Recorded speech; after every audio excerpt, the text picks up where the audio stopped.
Hi everyone, my name is Jen and welcome to the Book Refuge and welcome to my weekly reading wrap up. Today we have week 14 of 2021 and this was really great. I think I read 13 books this week, which is a little slower than last week, but things got a little bit busier at work. And also I was working on a particular log, which I'll get to when I get to that part of the week. And so I was really trying to focus on those specific books. And whenever I'm trying to like zone in on certain ones, I don't end up finishing as many because I'm kind of a chaotic reader, if you haven't noticed yet. And I do best when I'm able to just ping around between things, but that's okay because this vlog that I did was really worth my time and it was great. But let's go ahead and get started. So the first book that I read was Wicked Intentions by Elizabeth Hoyt. Here's the step back. It's absolutely gorgeous. I had been wanting to read more Elizabeth Hoyt. I knew that I was going to love her. My friend Crystal is loving her. My friend Jessen loves some of the books. Juliet really loves a lot of the books. And yeah, I've heard great things. And I feel like a lot of people are starting this series too. So it's kind of exciting to have people starting one. This series started back in 2010. So I mean, it's 11 years old at this point, but it's like, I think it just ended recently. There's 12 books in this series, which is crazy. But I am actually like, you'll see, I'm on book 4 right now.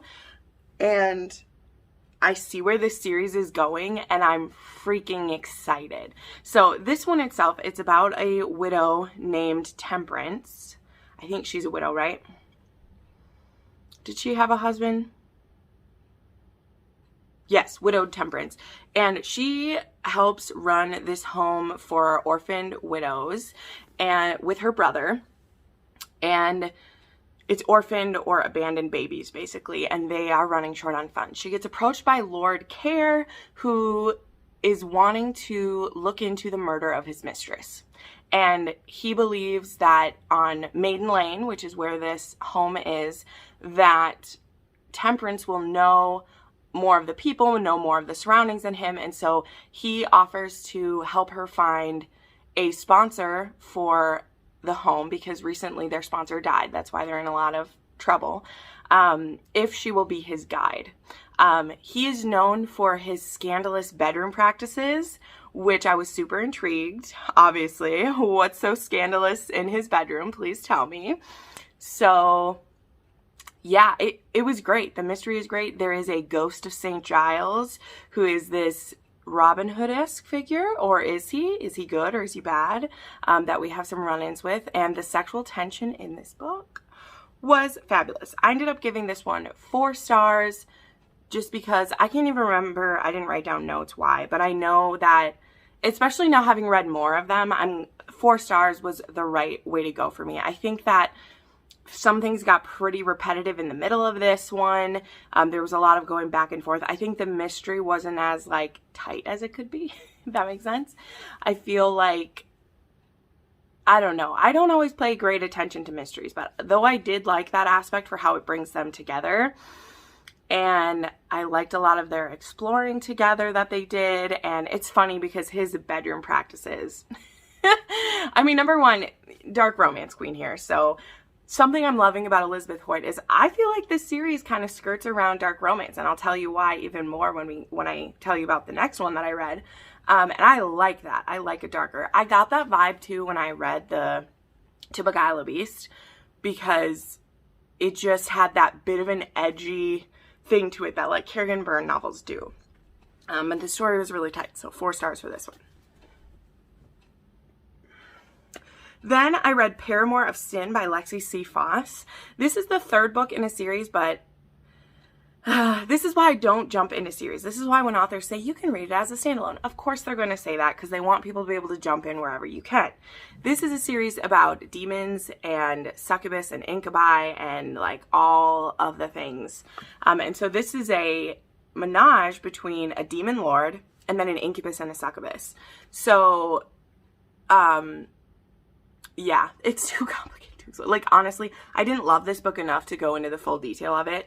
My friend Tiffany also started the same place I did because we love Menage, and I was like, demon, Sycophant, the sex scenes were really hot. Also something, this is billed as an MMF because the two men, like, they have had kind of a previous relationship. I think Incubus is the male. I might be getting it right. Either way, they have this, like, relationship together, but they both want this woman, and they both have, like, stayed away because the other one wants her. And now we're at a point where if we're all together, the demon lord is strong enough and has a big enough sexual drive that he'll be able to feed both of them. Because that's the thing, an incubus and a succubus, they can't feed each other, but the demon lord, he's strong enough to feed both of them. And obviously feed is with sex, is how that works. And there just was too much stuff that had happened before for me to jump in. And I should have known, like, guys, I know when authors say you can start anywhere, you just can't, because they don't put the same amount of world building in book 3 that you do in book 1, because you're supposed to be book 1 to get all of that stuff. And so I ended up giving this a 3.5 star. I didn't want to hold it against the book, but also the conflict was just frustrating to me, and I ended up skimming parts of the book. And when I start skimming parts of the book, we automatically are starting to lose some stuff here. Then I'll talk about these two books together. I read Because of You, Because of Us, and After You by Sam Mariano, because I don't know if I've said this, but she is another author that I'm going to work on a deep dive for. For her, I've read most of her stuff, but there's a few of her older things that I haven't yet. There's just like 3 or 4 books that I haven't read by Sam Mariano yet. Before there was more, but then I read these.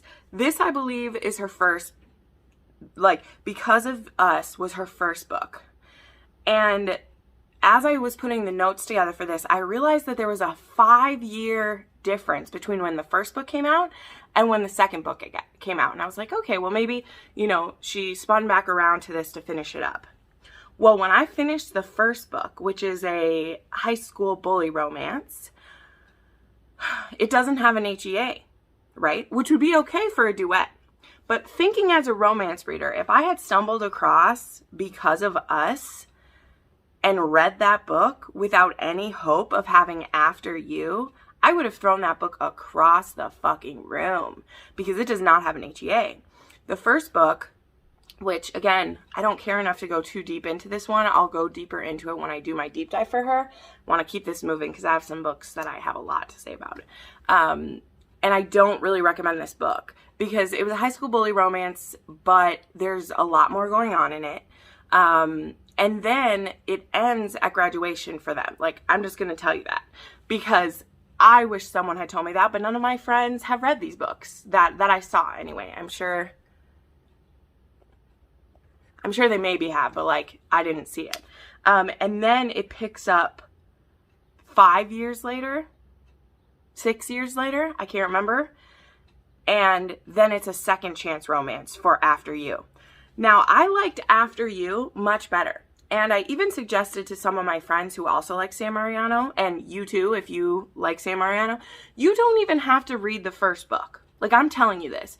Because everything about the first book that you, like, would need to know, she does refresh you about in After You.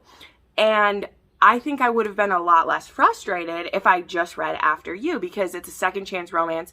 We hear about what went down in the first book, why they are not together now, and we see the hero trying to pursue a relationship with her now. And that one was better. It still was drugged down by a lot of stuff that happened the first time around, so, you know. So I gave the first one 3 stars, and I gave the second one 3.5 stars. It's definitely her weaker work, although because After You was written 5 years later, it definitely has more of the Sam Mariano flair. It's definitely written better. Like, I'll tell you that. Like, you can tell she improved because she wrote other books in the interim. But yeah, it was, it was interesting. It was interesting. All right. So then, those were the books I finished in the month of March, and then April just started. So then I read What Happens in Scotland by Jennifer McQuistion. This was one of the books I picked from a TBR question. I think it was one that you'd use for Step Back Saturday.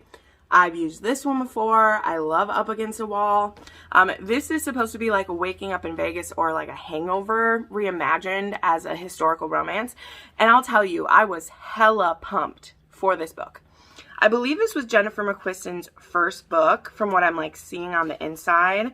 And this is the first book in a trilogy about second sons. So this is about a barrister, James Mackenzie, and this widowed woman, Lady Georgette Thorold, and she wakes up married to James Mackenzie, and they don't remember anything that happened. And so she wakes up, ends up throwing a chamber pot at his head, really injuring him, and then she runs away. And as she makes her way through this small town in Scotland that she's in, the night before, people start to fill things in, and great. This book was pretty humorous. The pace kept up good, but I realized that I was about halfway into this book, and we hadn't seen our characters together yet. And I was like, that's okay. Like, for the humor of it, they have them separated, and he's trying to pursue her because he thinks she's a thief. He doesn't remember totally what happened. She also totally gave him a concussion. Like, she totally gave him a concussion at the beginning. And different people start telling us different things, and we start figuring things out.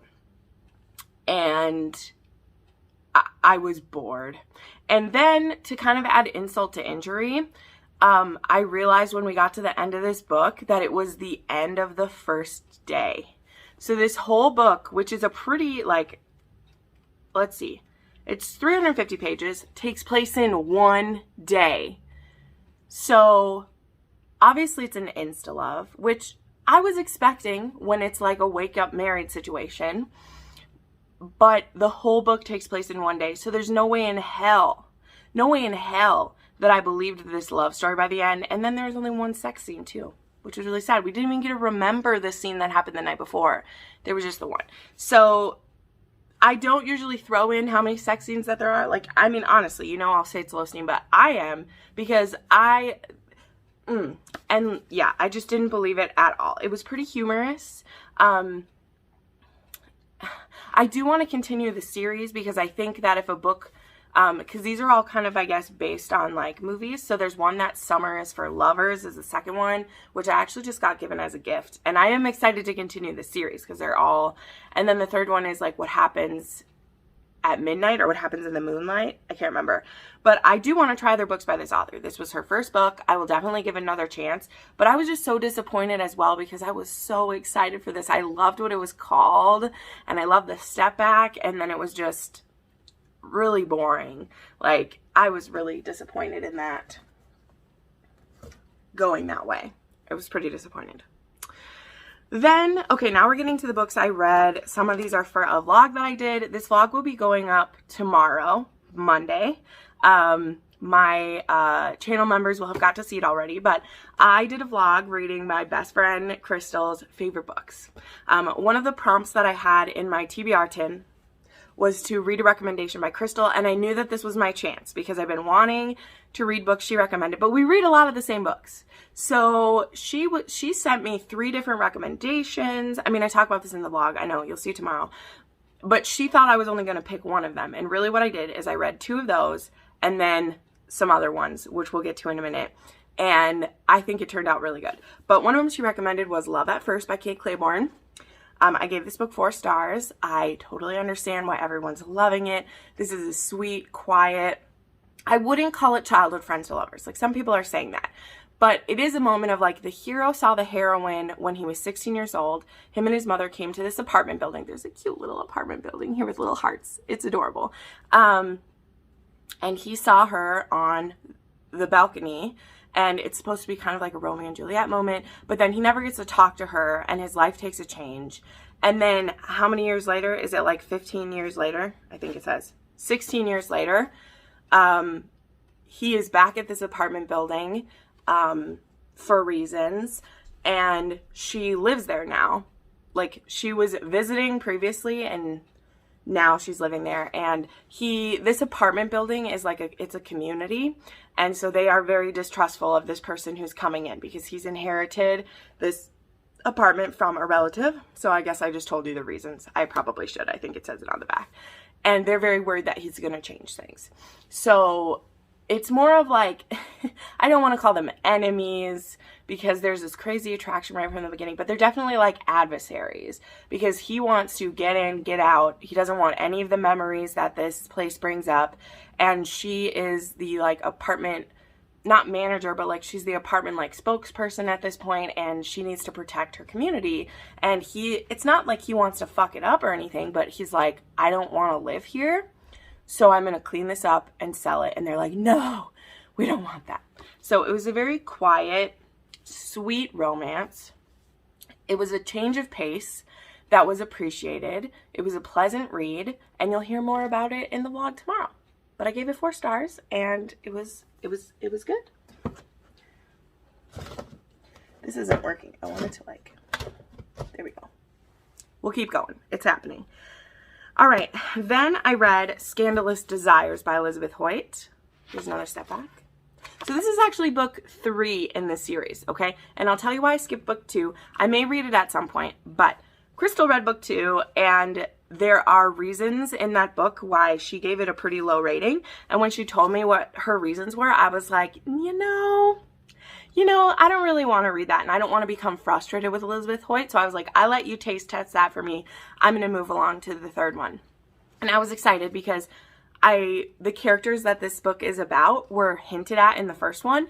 And I was like, oh my gosh, are these going to be a couple? Because I really, really want it.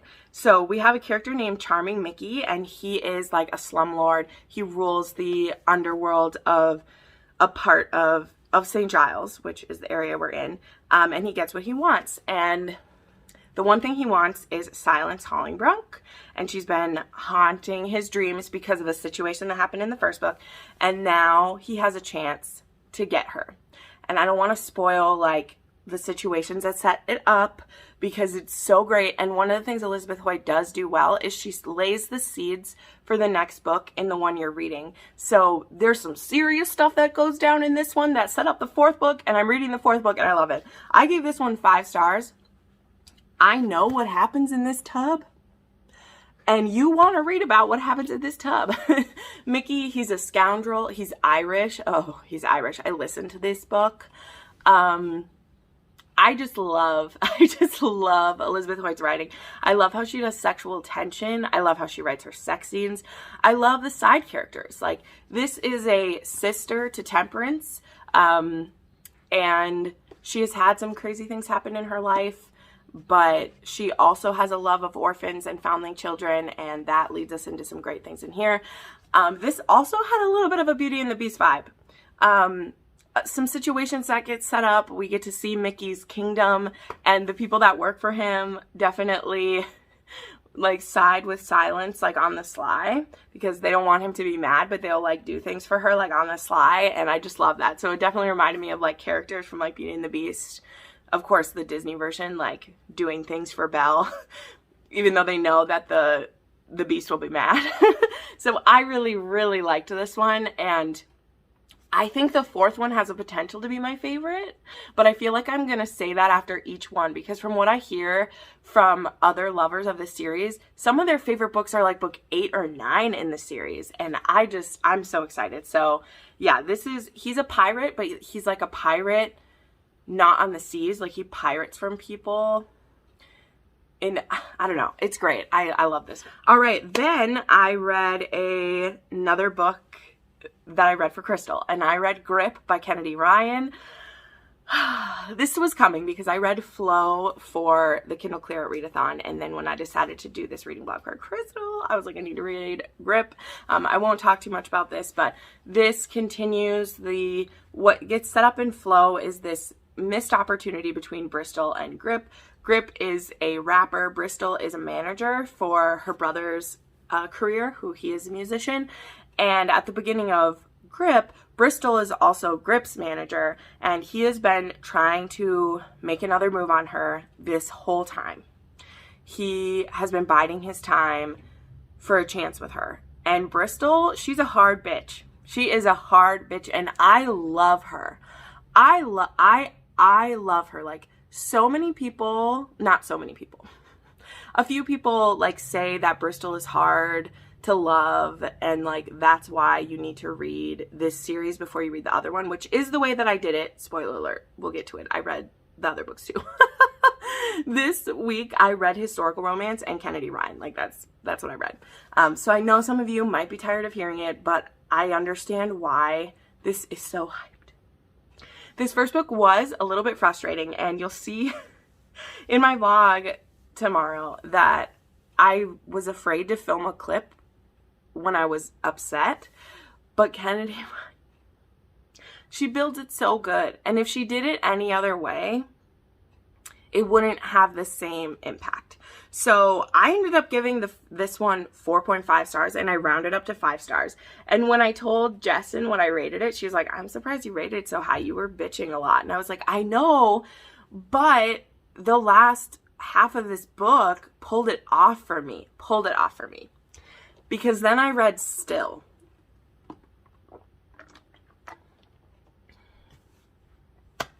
Holy fuck, guys. Like, whew. I'll tell you, trigger warnings for loss of a child. Like, that's a spoiler, but it's one that you have to know it's coming. Like, you have to know that it's coming, because I've shared this with you guys a lot. Like, anything to do with pregnancy is a trigger for me. And the specific situation that happens in this book has happened to a good friend of my family, my sister's best friend, and it wrecks you. Like, it absolutely wrecks you. And so just tangentially, whatever it's called, like, just from the distance that I saw it happen, the pain and the loss and the devastation of how this went down, like, you could feel it from 2 points of knowing away. And the way that Kennedy Ryan handles it, the way that she handles this couple, and then the way she shows their happily ever after. In my vlog, I go in like a 10-minute thing about it. And I mean, if you haven't watched Crystal's vlog about when she read these books, like, that's why I knew I had to read it. Because I was like, the feeling she's feeling. But I was scared. And so that's why this vlog had to happen. Because I needed the push to do this for Crystal, for me to do it. And I'm glad that I did, because I'm going to give myself copies of those books. And I immediately wanted to reread them. I totally did. We'll get to it. Then I read Wild Child by Eloisa James. This is a new release. It just came out this past week. This is book 6 in the Wilde of Window Castle. I don't know if this is going to be the last one. I thought the last one was going to be the last one when she put out a prologue book. But this one is about Lady Joan and Thaddeus, the Viscount Greywick. So Thaddeus actually courted both of her other sisters. And I really liked him back then because he was a good guy. He's a bit of a stuffed shirt. He's very, like, buttoned up tight and all these things. And Joan, she is a wild child. It is believed that she's a bastard, but her father would literally call someone out if they said that about her, because the Duke of Window. If you aren't someone who loves to read, like, short novellas that are like prologue, you have to read that one. That one is fantastic because it's this single dad who has had a wife die and had a wife leave him, and he has all these kids and he just loves them all so much. And so when Joan is left in the nursery, when her mother runs away, and it's very clear that she doesn't look like any of the other Wildes, she definitely looks like the man that her mom ran away with, he doesn't care. He's like, she's my daughter, fuck anyone who says anything else. But that does make people hesitant to marry her, because even though the Duke will give her the same dowry he would give any of his other kids, there are some people that are stuffy about it. Now, Thaddeus, he has the reputation, just like I said, of being stuffy and uptight and wearing his wigs and wearing his everything, but he is super attracted to Joan. And I describe this to my friends as one of the horniest books I've read by Eloisa James. The number of times that it said that his cock twitched in the beginning of this book, I was ready to play a drinking game, but I would have went unconscious. Because every time Joan is going to be in a theater production, so she's wearing breeches, she is going to be in a production of Hamlet, and she's going to play Hamlet just for a couple performances. Her father has agreed to let her do it. He sees her in those breeches, and his breeches start tenting out, okay? And it is said a lot of times. And to the point where I was kind of like laughing at it. I was like, really? Okay. But it was delightful, and I gave this 4.5 stars. Took a couple stars, a little bit off for it. But this was supposed to be enemies to lovers, but then he ends up kind of tutoring her in manliness so that she can play Hamlet, and they spend a lot of time together. And because he's a family friend, the family just kind of lets them do that, and it ends up being really sweet because then it becomes like a friends to lovers, and they have this deal where he's going to help her with this, and then she's going to find him a wife, and he's going to find her a husband who won't mind that, a husband who will like let her still do what she wants to do. And of course he starts to get really angry thinking about someone else having her. But, and this is what I meant to say, there's some questions now about Thaddeus's birth because his father was kind of an asshole, and he has a mistress that he's loved his whole life, and he wants Thaddeus's birth and the marriage to Thaddeus's mother to be ruled invalid so that his other family can be legitimate. And Thaddeus feels that if he marries a very connected wife, then that could help protect him politically if this were brought to Parliament. But the Wildes got to. The Wildes got to. It's okay. So this was delightful. Also, Eloisa James is on TikTok now, so that's fun. Then, the last book that I read for this vlog by Crystal, it was supposed to be 3, but I read Still as well. I read Waiting for a Scot Like You by Eva Leigh. And I talk about this one, of course, in the vlog as well. This is about Major Duncan McCameron, and he's escorting Lady Ferris to an orgy. In the beginning, he doesn't know he's taking her to an orgy. He just knows that his friend asked him to take this widow. So she's in her 40s. He's in his late 20s, early 30s, I believe. And yeah. And so they end up on this adventure, and a lot of hijinks happen, and a lot of crazy stuff goes down. And yeah, it's bananas. Like, it's bananas. So I gave this 4.5 stars. I completely understand why this was so fun. One of our first rake appreciation societies that Crystal and I did together was My Fake Rake, which was the first one in this series. These are all based on, like, loosely like there's jokes based on it, as well as some plot points are based on like 80s movies. And this one definitely is supposed to have things like Ferris Bueller's Day Off, because Lady Ferris is just saying fuck you to responsibility and is going to go to an orgy because she has felt sexually stifled. She's been reading books by the Lady of Dubious Quality, which I love that. There's a book in Eva's backlist about the Lady of Dubious Quality, and I actually love that one. That one is still my favorite book by her.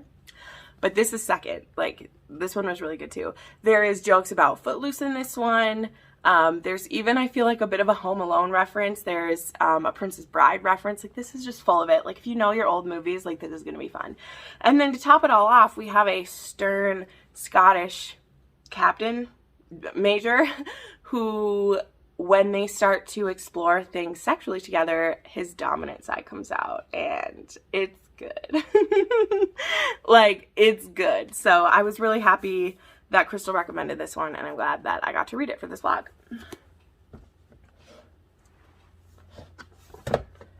Okay, and then the last 2 books that I read this week. So I read My Soul to Keep by Kennedy Ryan. This is the series that is about Kai and Rhys. So Rhys is Bristol's brother. That's the one that she's managing in Grip. And this series takes place before the Grip trilogy. But even Kennedy Ryan says you should read the Grip trilogy first. I think she does that because she doesn't want you to hate Bristol. Because Bristol is a ball buster in this book. The thing is, pretty much most of the stuff Bristol was saying in these books I agreed with. Because Kai was frustrating for me, like, I'll tell you. So Kai is a singer, dancer, wannabe actress, trying to make it big. She comes from a pretty religious home. And she is a student of Rhys's uncle, who he was emancipated from his family because they were kind of abusing his fame, and he was addicted to drugs at that time. Like, he was addicted to taking Xanax because he was so stressed out about the tour schedule that he had. And so when he emancipated himself, he knew that he still wasn't ready to be on his own, so he lived with his uncle Grady, who was a music teacher and talented and stuff like that. And so he comes across Kai one day, and when she shows up, she's an assistant. Oh, that's right. She's his assistant, not his student, but she gets to practice with him. And immediately they have this crazy attraction. She doesn't really want anything to do with a relationship with him, so she asks him to be friends first. And honestly, it's a good idea because they build this amazing friendship. But when the relationship starts to happen, which Reeson, he's so alpha. He really is. And he's very like, pursue this path, pursue this relationship. You're my girl. He stops even looking at anyone else. Like boom, it happens.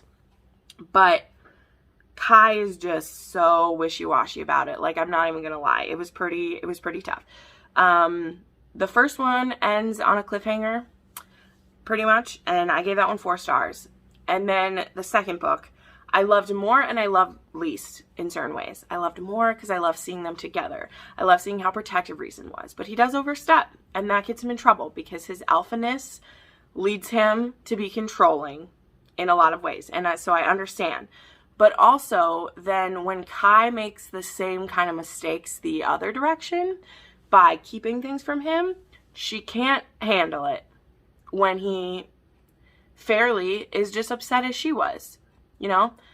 She can't handle it. And I was pretty pissed at her. And I'm just more of a Bristol than a Kai, okay? Like, Bristol doesn't, like, hide feelings from Grib. And I know I'm comparing them, but, like, I have to. She is more of a confronter, and Kai is, like, a hider. And I get it. There are different kinds of people. So I gave Down to My Soul a 3.5 star.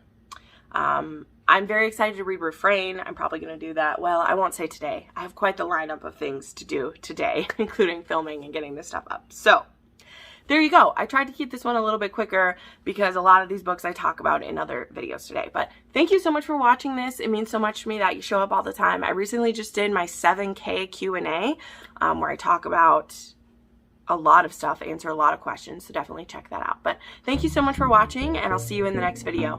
Bye.